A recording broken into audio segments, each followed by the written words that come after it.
निसर्गाप्रती आपलं काही देणं लागतं ही भावना मनात ठेवून विरान असलेल्या टेकडीला माळरानात रूपांतर करण्याची महत्वाकांक्षा सत्यात उतरविण्याची किमया साधली आहे श्री मुरलीधर बेलखोडे यांनी। वर्ष 2000 मध्ये निसर्ग सेवा समितीची स्थापना करून समितीने आपले काम करणे सुरू केले आणि बघता बघता विरान असलेल्या टेकडीला माळरानात बदलविले। आता हे वर्धा शहराचे हवा शुद्ध करणारे फुफ्फुस झालेले आहे। या निसर्ग सेवा समितीच्या कार्याला बघता बघता 25 वर्ष पूर्ण होत आहे। याच अनुषंगाने निसर्ग सेवा समितीच्या रजत जयंती महोत्सवी वर्षाच्या निमित्ताने बोलका ऑक्सिजन पार्क वर्धा येथे चित्रकला स्पर्धेचे आयोजन करण्यात आले होते। विविध शाळा, कॉलेज, महाविद्यालयातील तब्बल 1700 विद्यार्थ्यांनी या स्पर्धेत सहभाग घेतला। 21 वर्षांपासून निसर्ग चित्र काढून निसर्गाविषयी आंतरिक भाव दर्शवून कृतज्ञता व्यक्त करण्याकरिताच या स्पर्धेचं आयोजन करण्यात येतं। वर्ग 1 पासून तर महाविद्यालयीन विद्यार्थ्यांकरिता असलेल्या या स्पर्धेला विद्यार्थ्यांकडून प्रचंड असा प्रतिसाद मिळतो।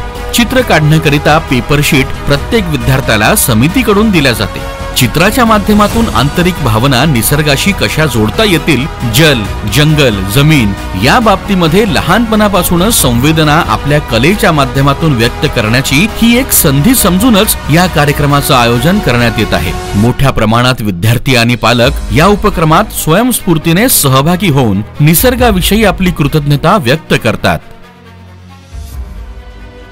दिनांक 5 जानेवारी 2025 ला सकाळी 9:30 वाजता या स्पर्धेला सुरुवात झाली। वर्धा जिल्ह्याचे पोलीस अधीक्षक श्री अनुराग जैन यांच्या हस्ते या चित्रकला स्पर्धेचे उद्घाटन करण्यात आले। ही स्पर्धा एकूण 4 गटात घेण्यात आली।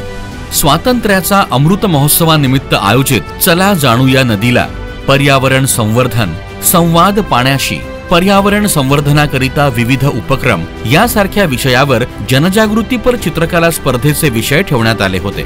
विद्यार्थ्यांनी एकाहून एक अनेक चित्र काढले, विविध रंग भरले। 4 गटामधून अनुक्रमे प्रथम, द्वितीय आणि तृतीय अशा पुरस्कारांची निवड करण्यात आली। काही प्रोत्साहनपर बक्षीसही देण्यात आली।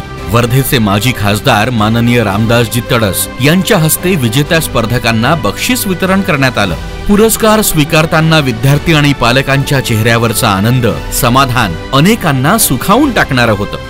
भविष्यातही विविध निसर्ग संवर्धनाचे कार्य निसर्ग सेवा समितीच्या वतीने असेच अविरत सुरू राहील यात काहीच शंका नाही।